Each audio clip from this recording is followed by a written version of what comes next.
Dieu, tu es ma force, ma consolation, une lampe devant mes pas. Ta voix a triomphé de l'ouragan, remporté le combat.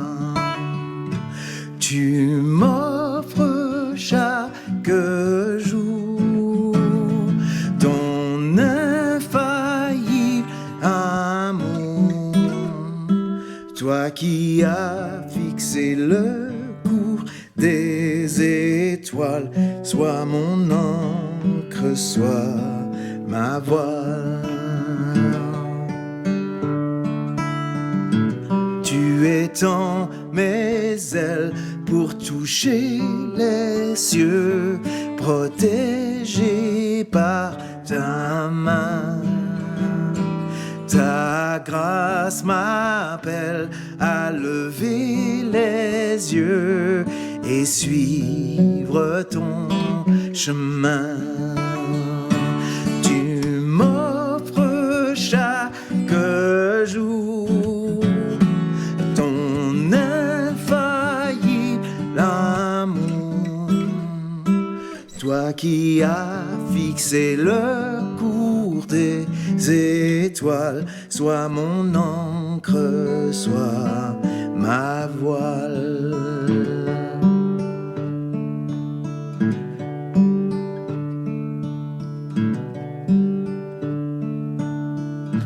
Ta miséricorde coule de la croix, ton sang m'a racheté.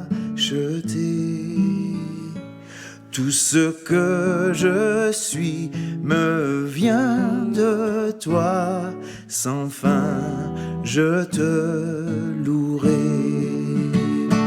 Tu m'offres chaque jour ton infaillible amour, toi qui as fixé le cours des étoiles, sois mon encre, sois ma voile.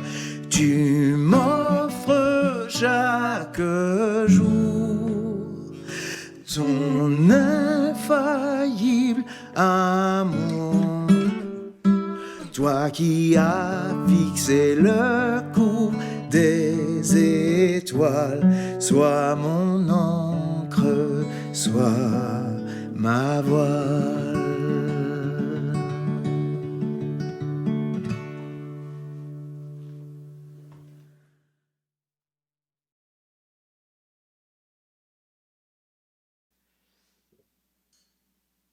Bien, bon dimanche. Ça fait plaisir d'être encore réunis ce matin pour étudier ensemble les 10 commandements. 10 commandements qui sont probablement un passage des plus connus de la Bible. Hein.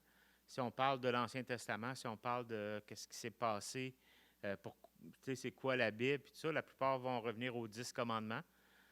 Puis la plupart ne sauront pas les nommer, les 10 commandements.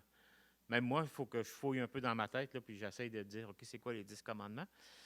Mais on en est à regarder ce texte-là parce que c'est un texte très connu, mais aussi, on a l'impression qu'avec la Nouvelle Alliance, c'est-à-dire avec le Nouveau Testament, que les commandements qui nous sont annoncés dans l'Ancien, la loi, est plus bonne. Est-ce qu'elle n'est plus bonne ou elle a été accomplie plus tôt? Je ne sais pas si vous vous rappelez, pour les plus vieux, la petite école qu'on appelle, ou encore le secondaire, ces parties-là. Une des choses avec lesquelles, surtout ceux qui ont un nom particulier, les moqueries qui pouvaient sortir à partir de nos noms. Puis ça peut être avec le nom de famille ou le prénom. On a toujours...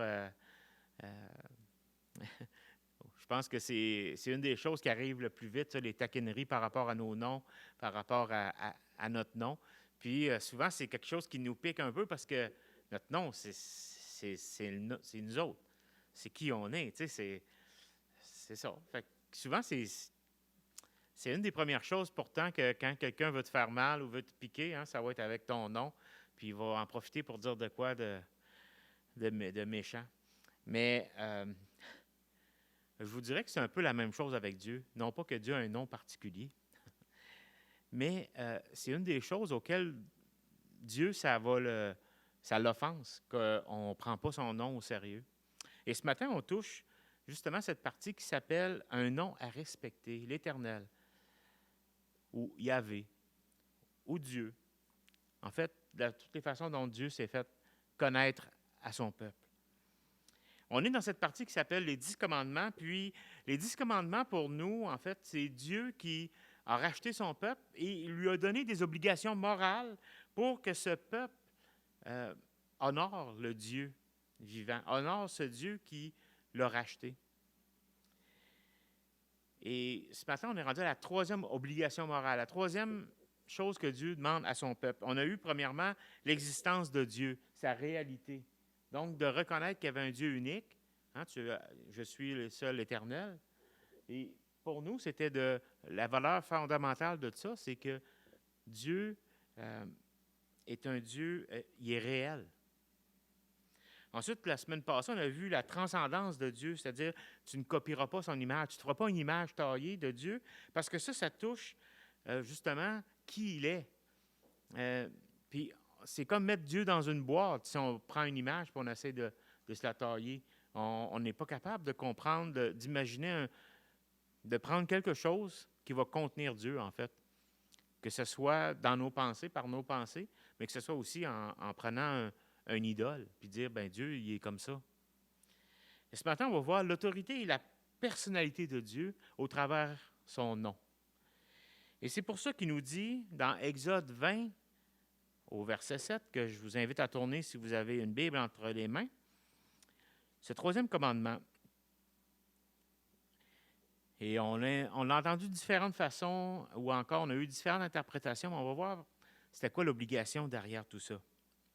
Dans Exode, chapitre 20, verset 7, ça dit « Tu ne prendras point le nom de l'Éternel, ton Dieu, en vain, car l'Éternel ne laissera point impuni celui qui prendra son nom en vain. »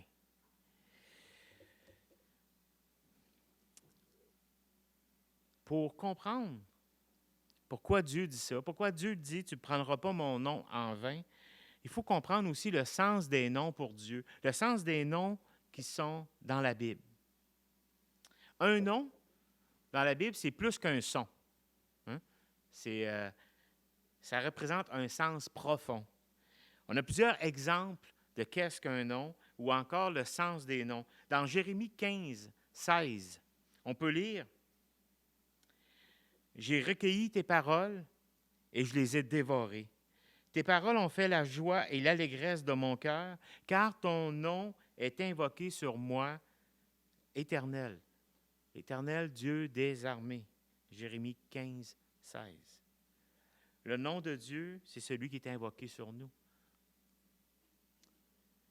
Et pourquoi ce nom est si beau pour les croyants? Pas que le nom Dieu, D-I-E-U, et le mot comme tel est plus extraordinaire qu'un autre.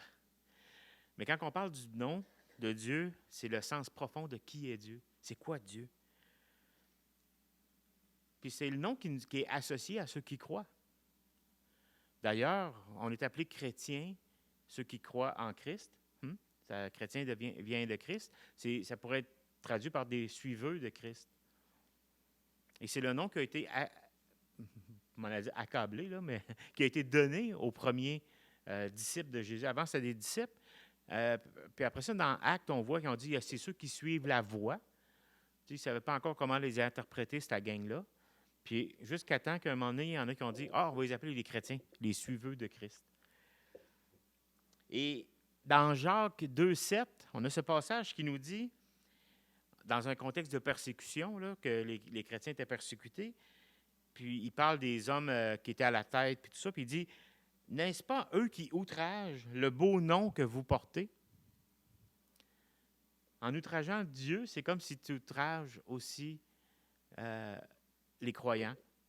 Mais en outrageant les croyants, tu portes outrage à Dieu. on porte le nom de Dieu sur nos vies comme croyants, comme chrétiens. Dieu affirme qu'un châtiment est associé au mauvais usage de son nom. Parce qu'un nom, c'est aussi pour Dieu, ou dans la Bible, l'expression de l'être entier. C'est pas juste comme je disais tantôt, c'est pas juste un son, c'est l'expression de l'être entier. Parce que, je ne sais pas si vous vous souvenez, mais les premières, on dit souvent nos premiers parents, mais les premiers personnages dans la Bible, c'est Adam. Bien, outre les divinités, mais les premiers, parce qu'au début, c'est au commencement Dieu. Donc, le premier personnage de la Bible, on peut dire que c'est Dieu. Mais ensuite, le premier personnage terrestre, c'est Adam. Et Adam, ça signifie tirer du sol, ou sol, poussière. Et justement, dans Genèse 3, 19, on peut dire, tu es poussière, ou Adam, et tu retourneras à la poussière. Et c'est à ce moment-là, au verset 20, je vais vous lire le verset 19, là, Genèse 3, 19. Il dit, c'est à la sueur de ton visage que tu mangeras du pain, jusqu'à ce que tu retournes dans la terre d'où tu as été pris, car tu es poussière et tu retourneras dans la poussière. Et le nom d'Adam signifiait poussière. Tandis que pour Ève, Adam lui a donné un nom à Ève, parce qu'elle a été, au verset 20, Genèse 3, 20, car elle a été la mère de tous les vivants. Donc, Ève signifie dispensatrice de la vie. Et ça, c'est le nom qui a été donné à Ève. Ça avait toute une signification. Un signifie poussière, parce qu'il était formé de la poussière, et l'autre, c'était celle qui allait donner la vie, qui était dispensatrice de la vie. Fait que leur nom avait toute une signification. Il y a plein d'autres personnages dans la Bible qui ont des la plupart des noms, souvent, ont une signification, un sens profond. Ça décrit qui ils sont. Je pense à Abraham. Mais en fait, avant de s'appeler Abraham, il s'appelait Abram. Et Abraham, ça voulait dire père élevé.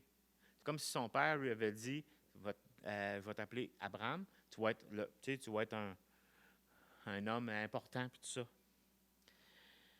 Mais Dieu lui a donné un autre nom. Il l'a appelé Abraham. Là, ça signifiait père des nations. Il y avait toute une autre signification que Dieu voulait donner à Abraham. Je pense à Jacob, son fils. Jacob qui signifie tricheur, trompeur. Puis, qu'est-ce qui est arrivé dans l'histoire? C'est que Jacob a réussi à voler la bénédiction qui avait été au frère aîné. Mais Dieu, à partir de ce moment-là, a changé son nom. Il lui est apparu durant une nuit, durant un songe, un moment, et a lutté avec.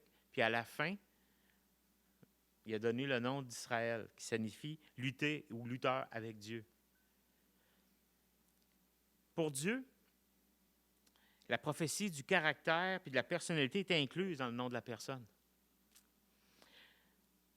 Et c'est comme ça qu'il se présente à nous. Il se présente en donnant ses noms ou son nom, parce qu'il y a plusieurs. Dieu se fait connaître à nous sous plusieurs noms, plusieurs formes. On avait chanté un chant ensemble là, pour ceux qui sont sur place. Là. El Shaddai, je pense la semaine passée, si je ne me trompe pas, ou il y a 2 semaines.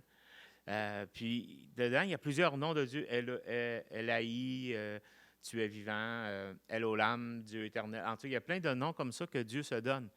Dieu éternel des armées. Puis c'est des noms auxquels Dieu se présente à nous. Puis il donne quelques... en fait, il se présente à Moïse d'une belle façon. Vous allez voir, c'est dans Exode 33, 18 à 20. C'est Moïse qui demande à Dieu, il dit, « Fais-moi voir ta gloire. » L'Éternel répondit, « Je ferai passer devant toi toute ma bonté, et je proclamerai devant toi le nom de l'Éternel. Je fais grâce à qui je fais grâce, et miséricorde à qui je fais miséricorde. »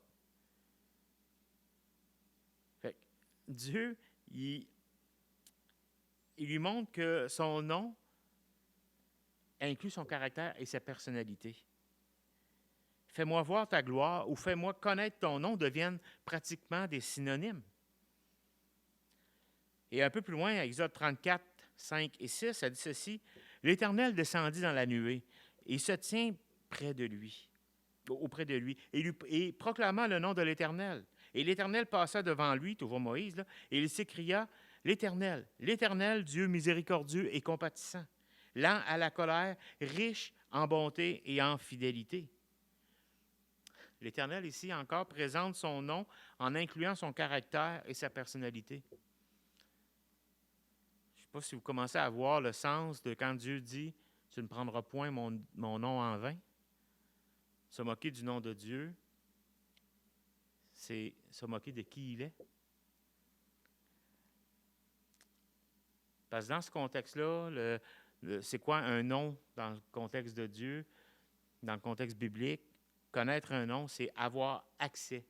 C'est avoir accès à Dieu, à sa personne, à sa puissance.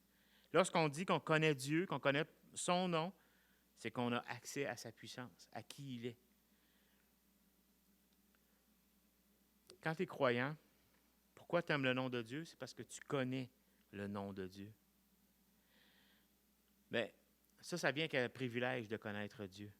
C'est le privilège de s'approcher de lui, de s'approcher de Dieu sans crainte, d'avoir accès à sa personne, à son autorité, à sa puissance.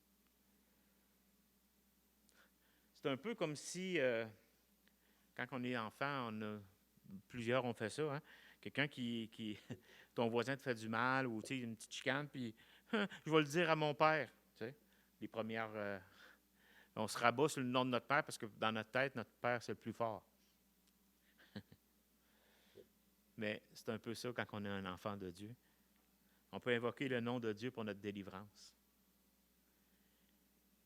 Et pour ceux qui sont présents, il faut qu'on ait des privilèges d'être en présence. Hein? On a chanté tantôt, par le nom de Jésus, Dieu donne la victoire. Bien, les croyants ont ce privilège de la prière. Par le nom de Jésus, puis que Dieu peut donner la victoire. Et ça, c'est un peu le reflet de Philippiens 2, 9 à 11, qui dit ceci. C'est pourquoi aussi Dieu, en parlant de son Fils, l'a souverainement élevé. Il lui a donné le nom qui est au-dessus de tout nom. Puis au nom de Jésus, ça dit, afin qu'au nom de Jésus, tout genou fléchisse dans les cieux et sur la terre et sous la terre, et que toute langue confesse que Jésus-Christ est Seigneur à la gloire de Dieu le Père. Moïse a dit quoi? Montre-moi ta gloire.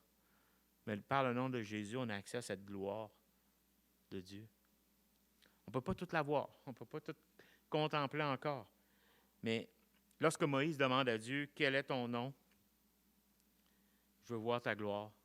C'est un peu la même chose. En Exode 3, quand il demande, Exode 3, c'est là où Dieu apparaît à Moïse dans un buisson. Bien, un buisson qui est comme en train de brûler, mais qui ne se consume pas. Et Moïse est dans le désert, puis il voit ça, puis c'est un lieu saint, fait que Dieu lui demande, enlève tes sandales, puis tu sais. Fait que là, il dit, je vais t'envoyer vers mon peuple qui est en Égypte pour que tu le libères.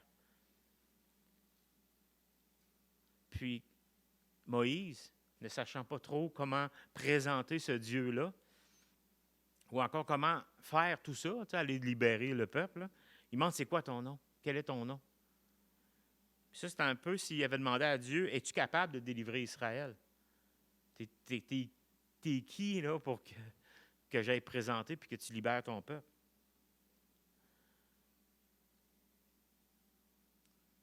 Et Dieu s'est présenté comme celui qui est depuis le... Je suis celui qui suis. Et souvent, la traduction en français, ça va être l'Éternel. Donc, l'Éternel, celui qui est.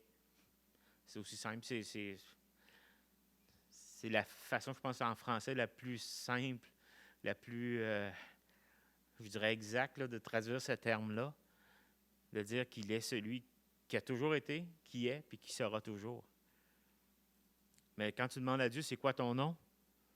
Bien, ça vient avec sa puissance. Ça vient avec qui il est. David, il dit à Goliath, c'est dans 1 Samuel 17, 45. Ça dit, David dit aux Philistins, qui est le Goliath, il dit, tu marches contre moi avec l'épée, la lance et le javelot. Moi, je marche contre toi au nom de l'Éternel des armées, du Dieu de l'armée d'Israël que tu as insulté. Connaître le nom, c'est avoir. Connaître le nom de Dieu, connaître Dieu par son nom, être connu de Dieu, c'est avoir accès à sa personne et à sa puissance. Mais connaître Dieu, c'est aussi faire appel à lui, de pouvoir faire appel à lui. La clé, ce n'est pas de savoir si on l'appelle Dieu, Seigneur, Éternel, Yahvé, mais c'est d'avoir accès à ce qu'il nous donne par son nom. On peut l'appeler Père. On peut affirmer sa royauté sur nous en disant « Notre Père qui est aux cieux ».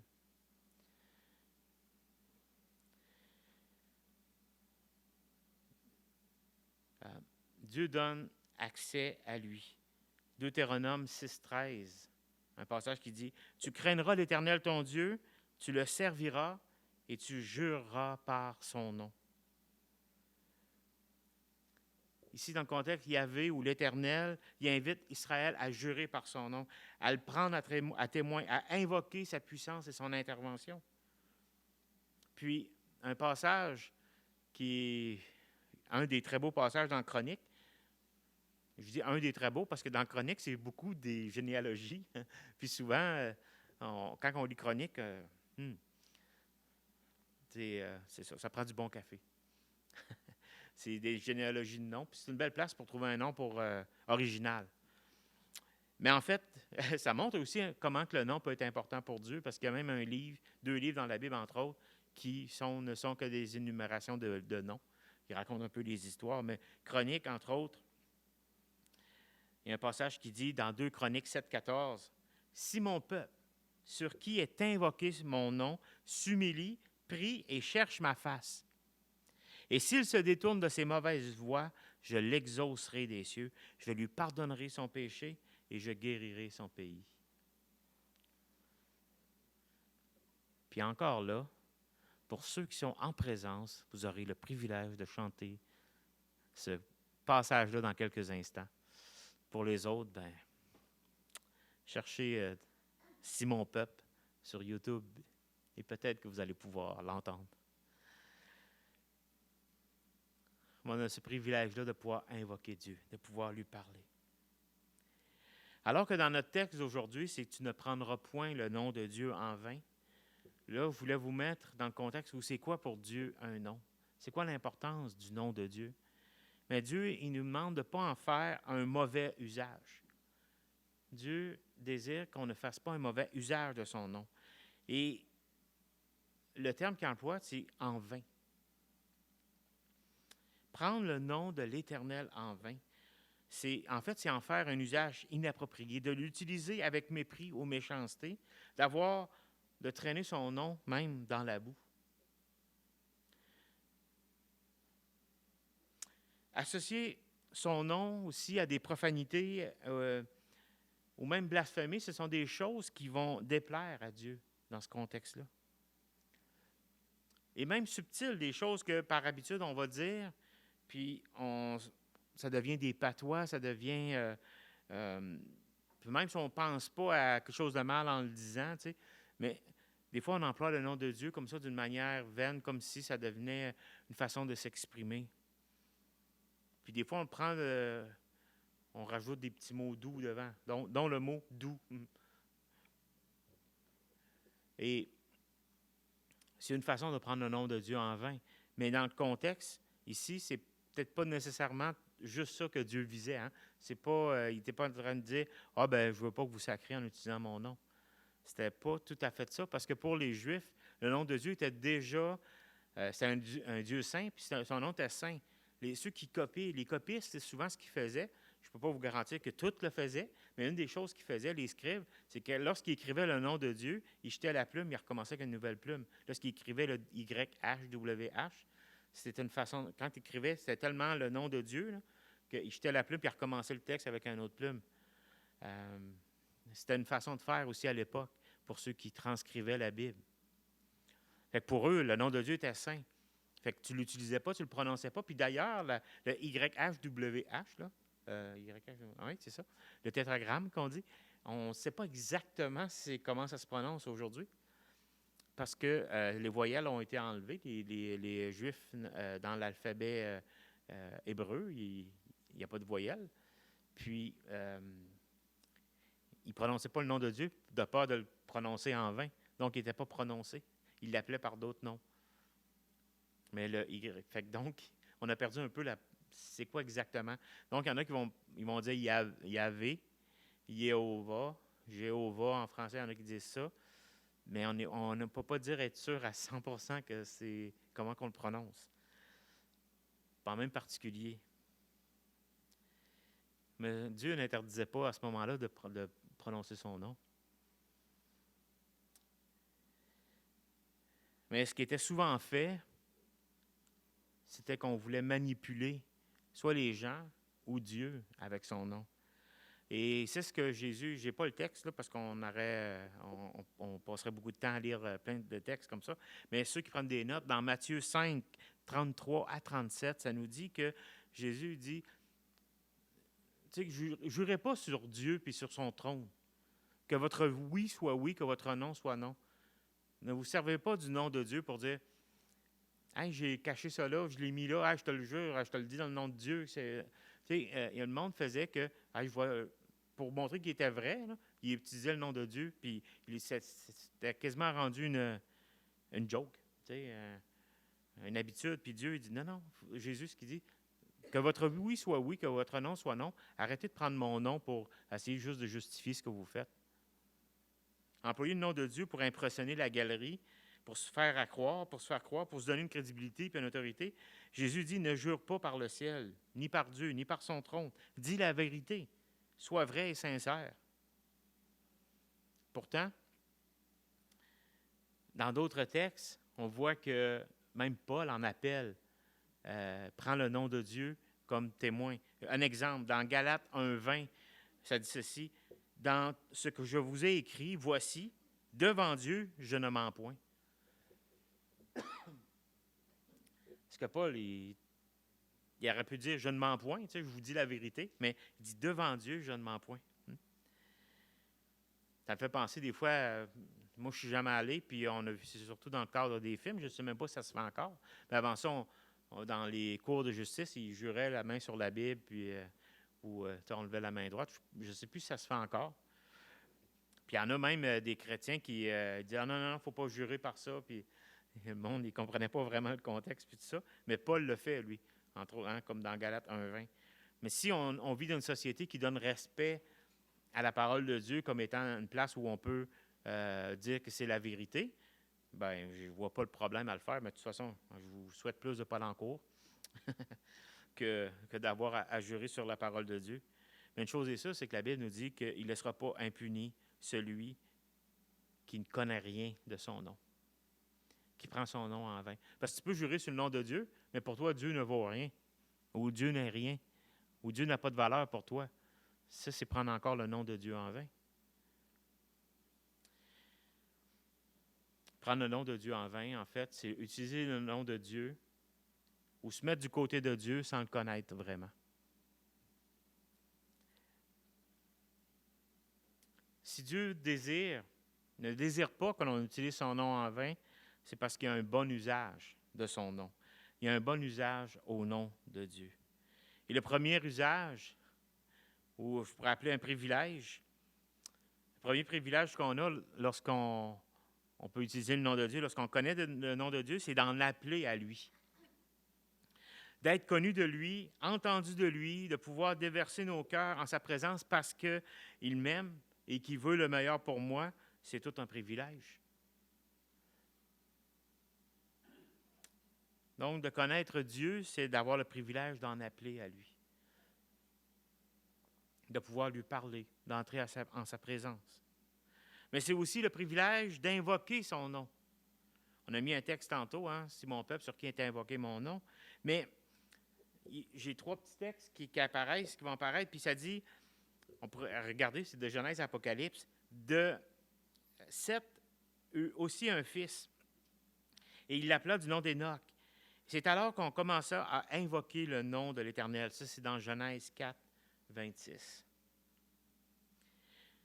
Si de Genèse à Apocalypse, à la fin, Apocalypse 22, 20, ça nous dit, « C'est lui qui atteste ces choses dit, oui, je viens bientôt. » Et là, les témoins disent, ben en fait, Jean aussi, « Amen, viens Seigneur Jésus. » Déjà, il invoque le nom du Seigneur Jésus. Fait que si de Genèse à Apocalypse, on peut invoquer le nom de Dieu, mais c'est tout un privilège pour celui qui le connaît. On peut se tourner vers Dieu, le prier, lui demander sa grâce et son salut. Et un texte qui est mis à quelques autres endroits, dont dans l'Ancien et dans le Nouveau, mais j'ai sorti celui qui est dans Romains 10, verset 13. « Car quiconque invoquera le nom du Seigneur sera sauvé. » C'est dans le contexte de ceux qui annoncent qui est Dieu. Si tu vas présenter Dieu, si tu es un porteur de la bonne nouvelle, quelqu'un qui présente qui est Dieu aux autres, bien, ceux qui vont invoquer ce Dieu-là, le Dieu de la Bible, vont être sauvés. Mais comment invoquer Dieu si tu ne le connais pas?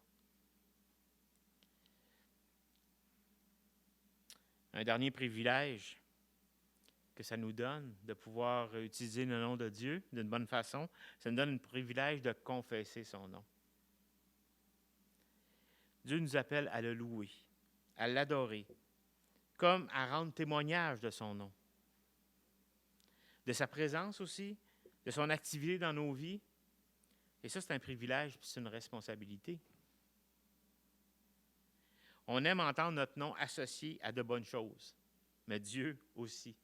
Il ne faut pas traîner son nom dans la boue, mais il faut élever son nom dans nos vies. Et il y a plusieurs façons